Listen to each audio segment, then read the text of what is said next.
warahmatullahi wabarakatuh. Waalaikumsalam warahmatullahi wabarakatuh.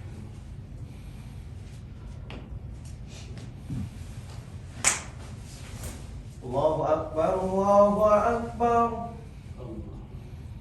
Allahu Akbar, Allahu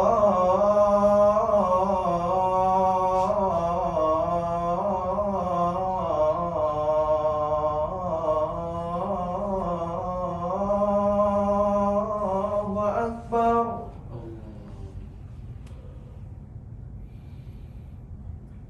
Asyhadu an la ilaha illallah.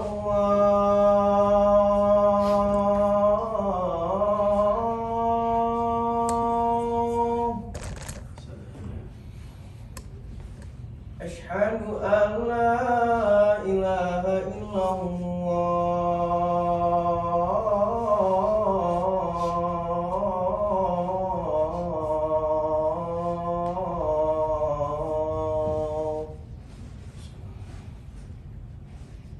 Asyhadu anna Muhammadar Rasulullah.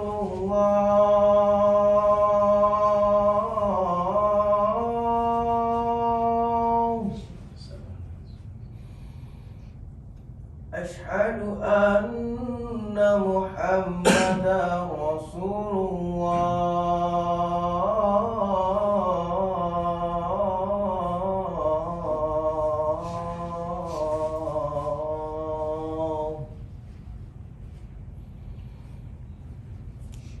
Hayya 'alas shalah.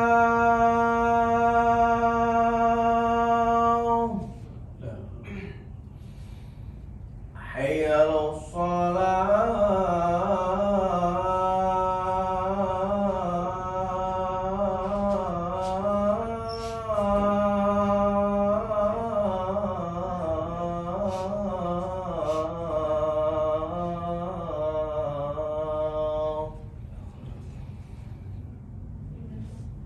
Hayya 'alal falah.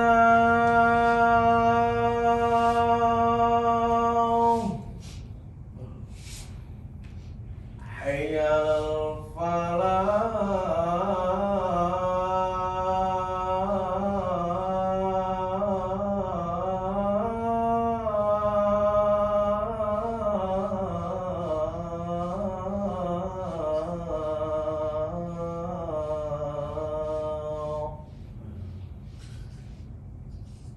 Allahu Akbar,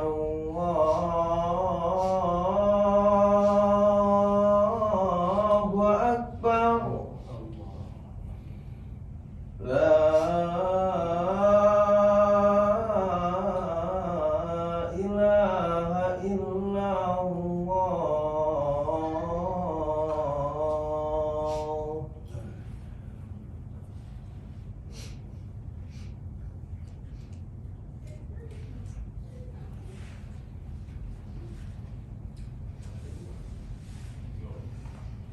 Innal hamdalillah, sesungguhnya segala puji hanyalah diberikan kepada Allah Subhanahu wa taala.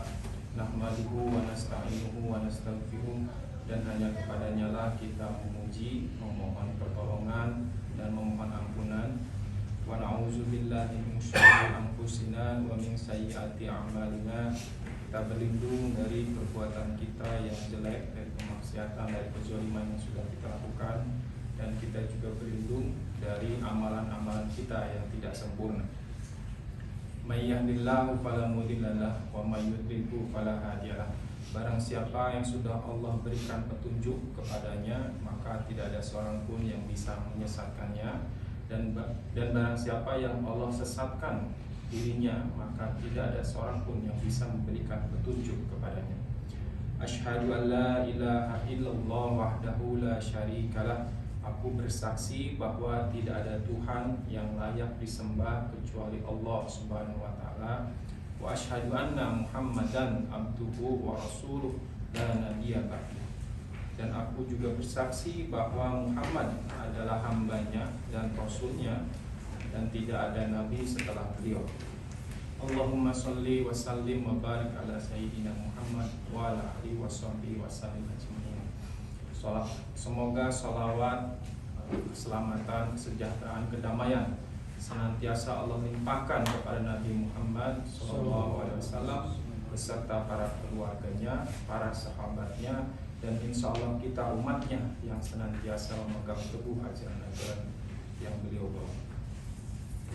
Qala Allah Ta'ala fi kitabil karim, Allah menegaskan, Allah berjanji dalam kitabnya yaitu Al-Quran, ya ayyuhallazina amanu taqullaha haqqa tuqatih, wahai orang-orang yang beriman, tunduklah, patuhlah dengan sebenar-benarnya patuh tunduk kepada yang maha mencipta segala sesuatu yang ada di langit, yang ada di bumi, di kedalaman lautan, di dasar bumi dan sebagainya.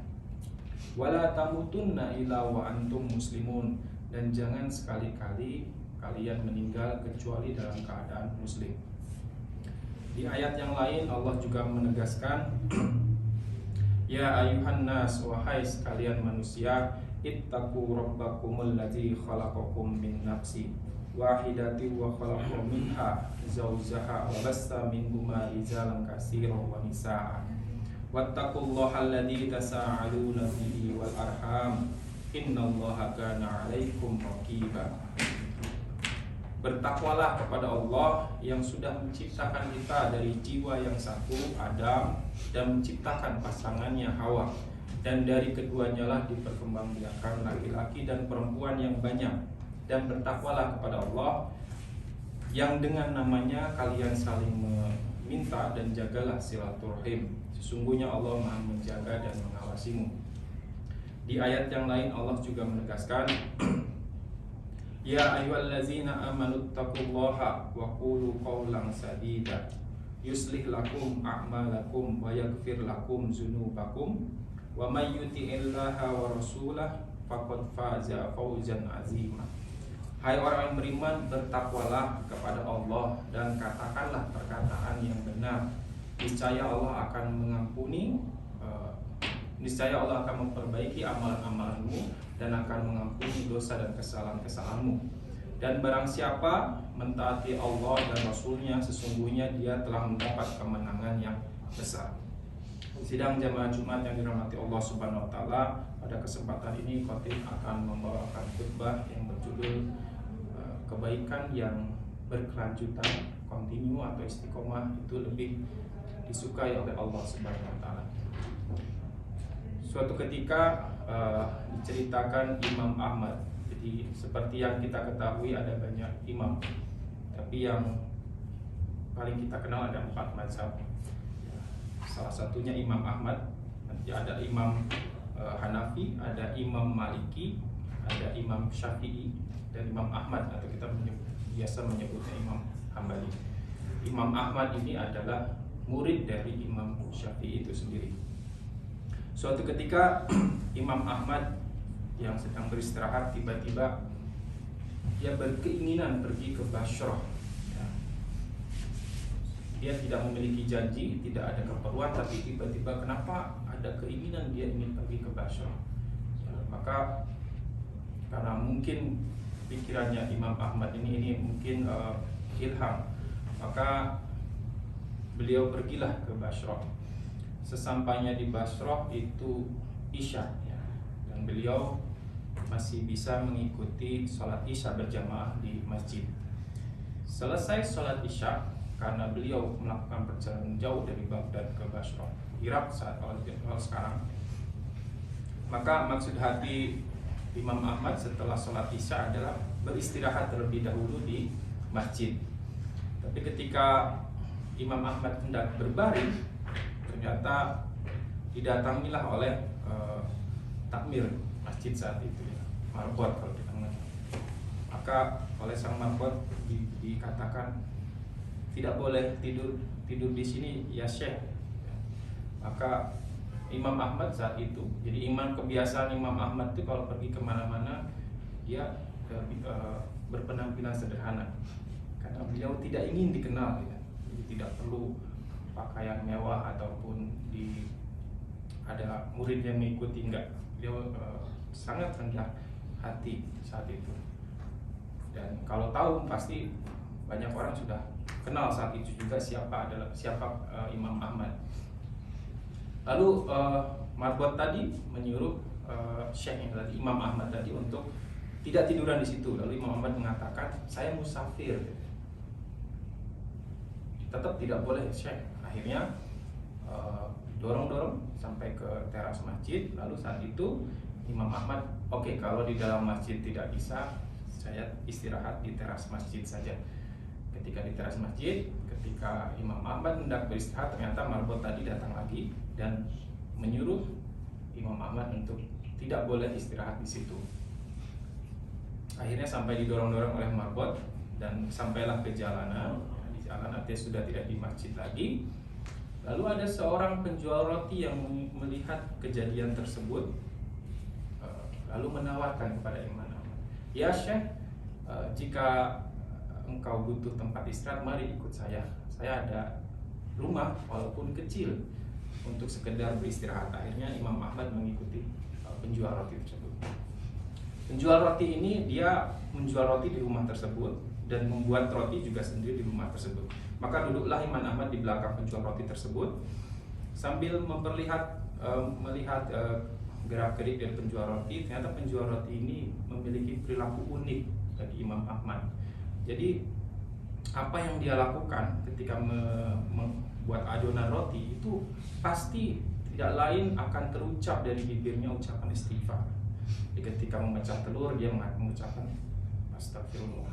Ketika ngasih garam dia mengucapkan astagfirullah. Begitu setiap aktivitas yang dilakukan ketika membuat roti pasti tidak lepas dari yang namanya beristighfar. Dan dia akan berhenti ketika ditanya oleh Imam Ahmad. Maka Imam Ahmad penasaran, ditanya, wahai Syekh, kenapa, berapa lama engkau melakukan aktivitas tersebut? Penjual roti itu mengatakan, ya kurang lebih sekitar 30 tahunan. Lalu Imam Ahmad mengatakan, lantas apa yang engkau peroleh dari aktivitas tersebut? Maka penjual roti itu mengatakan bahwa dari sekitar 30 tahun ini aku beristighfar terus dalam setiap membuat roti.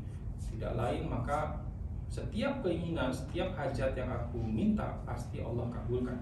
Semuanya, kata Imam Ahmad. Semuanya, Syekh.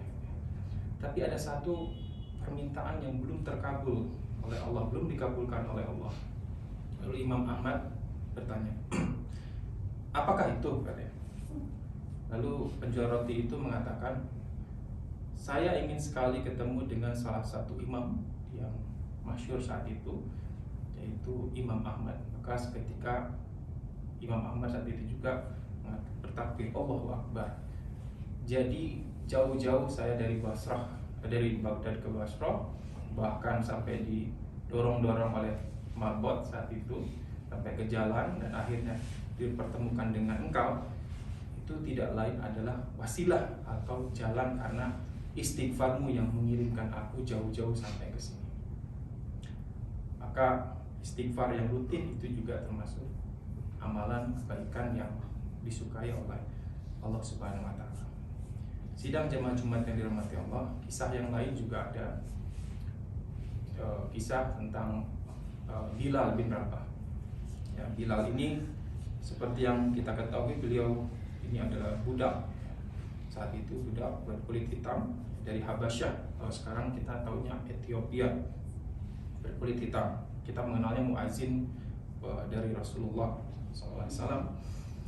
Suatu ketika Rasulullah ketika sholat subuh lalu dipanggillah Bilal. Wahai Bilal, ceritakanlah kepadaku mengenai amalan yang menurutmu paling besar pahalanya yang pernah kamu kerjakan dalam Islam.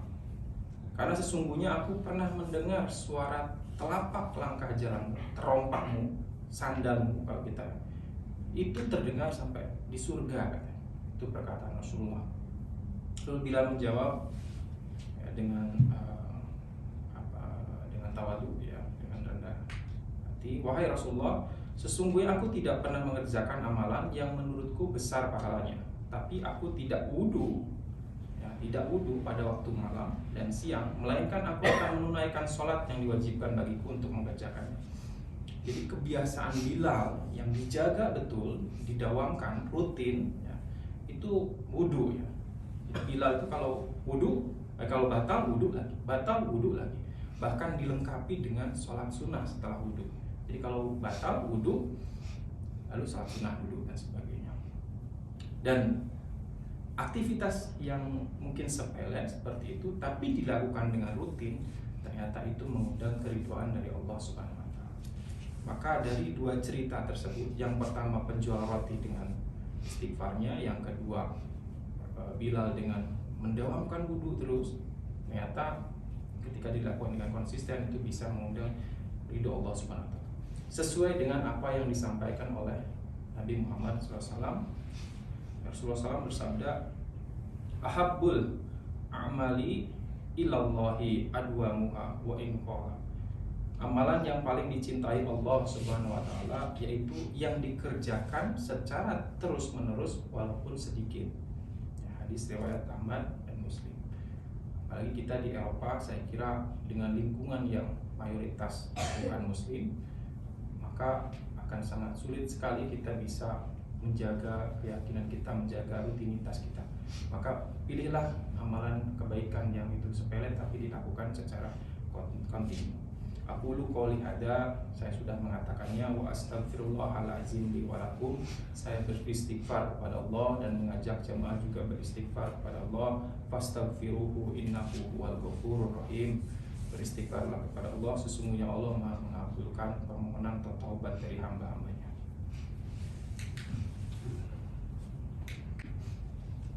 Alhamdulillahirabbil alamin. Segala puji selayaknya kita berikan kepada Allah Subhanahu Wa Taala, cipta alam semesta. Wassalatu wassalamu ala rasulillah. Salawat serta salam, kedamaian, keselamatan, keberkahan senantiasa kita berikan kepada Nabi Muhammad SAW. Beliau adalah sebaik-baiknya role model, panduan dalam kita menjalani kehidupan kita di dunia dan di akhirat nanti. Sudah banyak tuntunan yang Nabi Muhammad berikan kepada kita dari berbagai macam kondisi, ketika senang, ketika sedih, ketika kaya, ketika miskin, ketika menjadi pemimpin, ketika menjadi rakyat, ketika menjadi suami, ketika menjadi panglima perang, Nabi Muhammad sudah mencontohkannya kepada kita. Maka marilah kita sebagai umatnya senantiasa mengikuti panduan yang sudah beliau berikan dalam rangka untuk meningkatkan keimanan dan ketakwaan kita kepada Allah Subhanahu Wa Taala. Sidang jamaah Jumat yang dirahmati Allah. Jadi jika kita mengambil dua pelajaran dari dua cerita di atas, yang satu penjual roti dengan istighfarnya, yang satu Bilal dengan rutinitas wudunya, maka amalan yang tidak terlalu mewah sekalipun, ya, jadi tidak seperti sholat malam yang terus-terusan, puasa terus-terusan, sedekah berjuta-juta dan sebagainya, tapi dengan mendawamkan istighfar, ya, rutin, dengan mendawamkan wudu, menjaga wudu, ya, ternyata itu bisa mengundang keridhaan Allah. Maka dari itu janganlah kita berhenti istiqomah dalam kebaikan apapun itu. Pilihlah kebaikan apapun yang tidak terlalu berat sesuai dengan konteks kita, apalagi di Eropa, yang tidak membebani hidup kita sampai sebegitunya, tapi lakukanlah dengan istiqomah. Insya Allah keseriusan kita dalam istiqomah itu akan mengundang ridhonya Allah Subhanahu Wa Taala. Ada dua hadis yang diriwayatkan oleh Nabi Muhammad SAW. Yang satu dari riwayat Muslim, yang satu riwayat Nasa'i, yang menyebutkan keagungan dari hari Jumat, yang mana siapa yang berdoa di hari Jumat pasti akan, insya Allah akan dikabulkan oleh Allah. Riwayat Muslim mengatakan berdoa waktunya dari setelah asar sampai maghrib, maka jangan lewat. Setelah asar sampai maghrib perbanyak doa, perbanyak hajat kita saat itu. Di riwayat yang lain Nasa'i itu berdoa di antara dua khutbah sampai nanti diiqomahkan sholat. Makanya biasanya para khatib akan berdoa di antara dua waktu tersebut karena tahu keutamaan di dua waktu tersebut. Maka marilah kita berdoa terlebih dahulu, kita tundukkan hati kita supaya Allah mengijabah doa kita. Alhamdulillahirabbil alamin, ya rabbi lakal hamdu kama yanbaghi li jalali wajhika wa azimi sultanik. Allahumma shalli ala sayyidina Muhammad wa ala ali Muhammad kama shallaita ala sayyidina Ibrahim wa ala ali Ibrahim rabbil alamin innaka Hamidum Majid. Allahumma ighfir lil muslimin wal muslimat wal mu'minin wal mu'minat al ahya'i minhum wal amwat innaka sami'un qaribun mujibud da'wat ya qadiyal hajat. Ya Allah, ampunilah dosa kesalahan muslimin dan muslimat, mukminin dan mukminat yang sudah meninggal ataupun yang masih hidup, karena Engkaulah Maha mengabulkan permintaan dan hajat dari hamba-hambanya. Rabbana zalamna anfusana wa illam taghfir lana wa tarhamna lanakunanna minal khasirin. Ya Rabb, ampunilah kezaliman kami kepada diri kami, kepada rekan kerja kami, kepada keluarga kami, kepada anak-anak kami. Karena sesungguhnya ketika Engkau tidak mengampuni dosa dan kesalahan kami itu termasuk orang-orang yang merugi. Ya Rabb, tetapkan hati kami untuk senantiasa berada dalam kebaikan, senantiasa mengerjakan amalan walaupun itu kecil, walaupun itu sepele, yang penting adalah ridho-Mu ya Allah. Allahumma ighfir lana wa li walidayna warhamhuma kama rabbayana shighara. Ya Rabb, ampunilah dosa kesalahan orang tua kami, karena dengan merekalah kami bisa seperti ini, kami bisa beribadah, kami bisa mengenal Engkau. Maka sayangilah mereka, muliakanlah mereka bagi mereka yang masih hidup di dunia ini, dan berikanlah tempat terbaik bagi mereka, orang tua kami, bagi mereka yang sudah meninggal. Rabbana atina fid dunya hasanah wa fil akhirati hasanah wa qina azabannar. Alhamdulillahi rabbil alamin. Ibadallah, beribadalah kepada Allah. Innallaha ya'muruna bil adli wa ihsan. Sesungguhnya Allah menyuruh kita untuk berbuat adil dan berbuat ihsan, berbuat baik. Wa yanha 'anil fahsya'i wal munkar, dan menyuruh kita untuk menghindari perbuatan keji dan mungkar. Ya'izukum la'allakum tazakkarun. Allah sudah memperingatkan itu, maka jadikan itu pegangan dalam keseharian kehidupan kita. Wala zikrullahi akbar. Mengingat Allah termasuk amalan yang paling utama. Aqimi sholat. Mari kita dirikan sholat.